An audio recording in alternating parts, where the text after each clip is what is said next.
It's nearly Christmas. Where's the snow? Asked Alex. Alex, Laughed Dan. we're in Australia. They don't have snow here at Christmas. Dan and Alex were from London.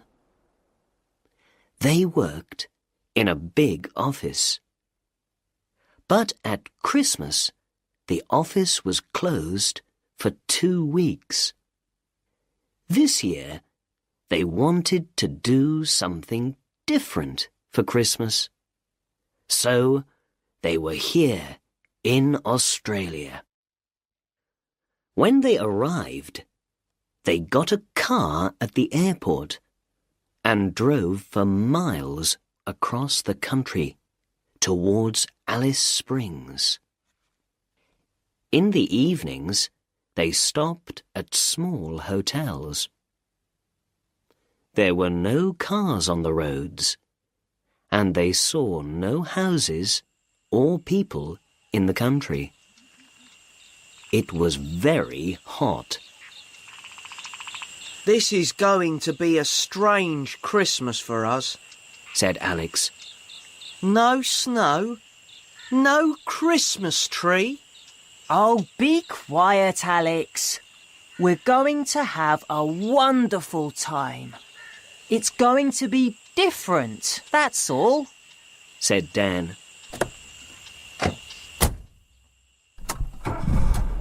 It was their 3rd day.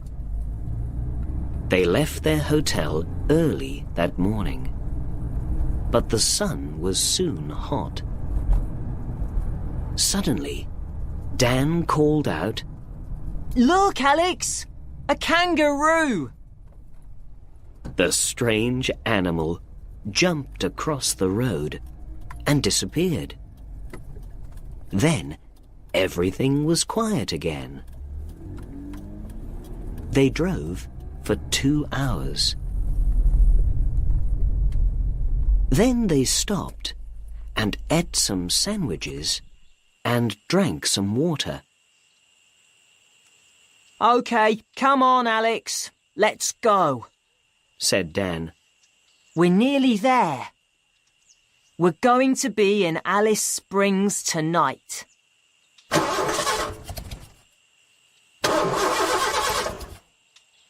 But when Dan turned the key, nothing happened. The car didn't move. What's the matter, Dan? Is the car okay? I don't know. Let's look at the engine.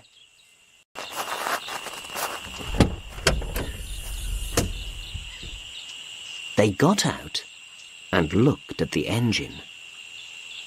Everything looks okay to me, said Dan. I don't understand. What are we going to do? Asked Alex. We're miles from the next town, and there aren't any cars on this road. We need some help. They waited for nearly 4 hours. The sun was much hotter now. Alex and Dan sat on the road next to the car. They were scared.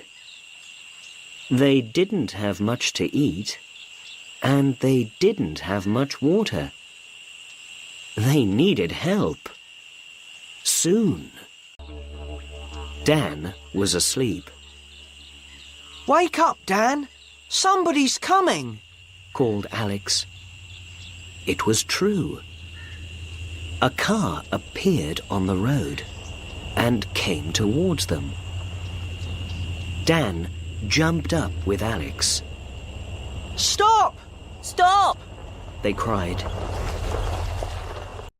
The car stopped, and a young man got out.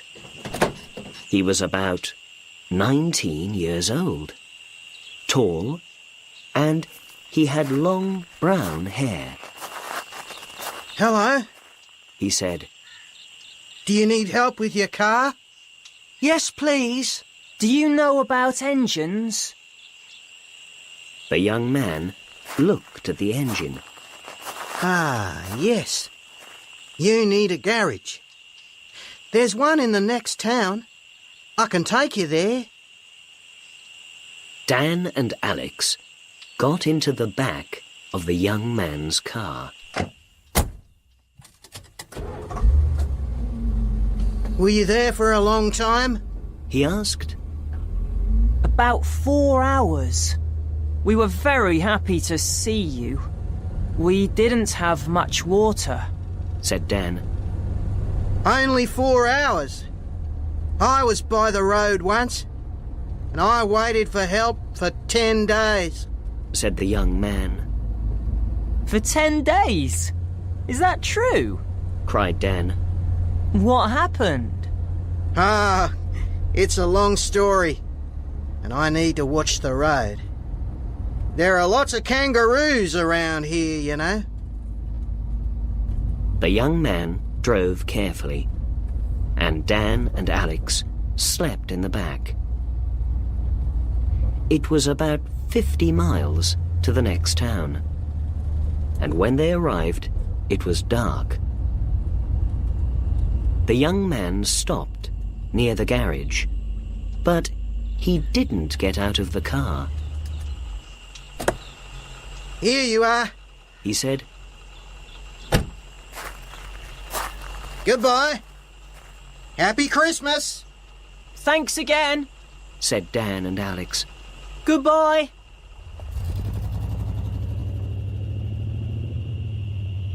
The car soon disappeared. The man in the garage talked to Dan. It's late now, but I can go with you tomorrow to your car. Tonight, you can stay in the hotel. Dan and Alex went to the small hotel. They asked the woman there for a room. She gave them a key, but she didn't smile.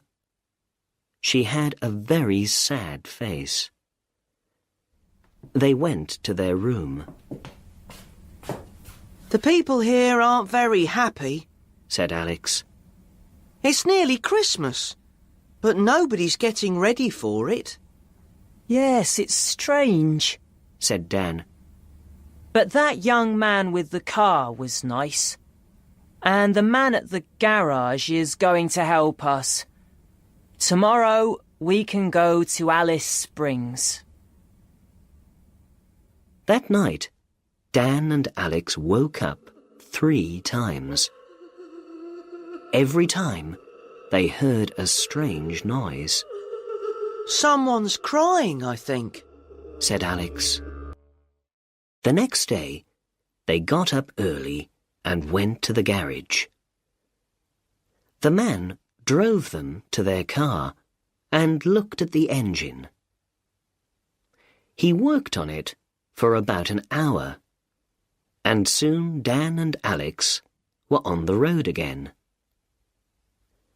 Late that night, they arrived in Alice Springs.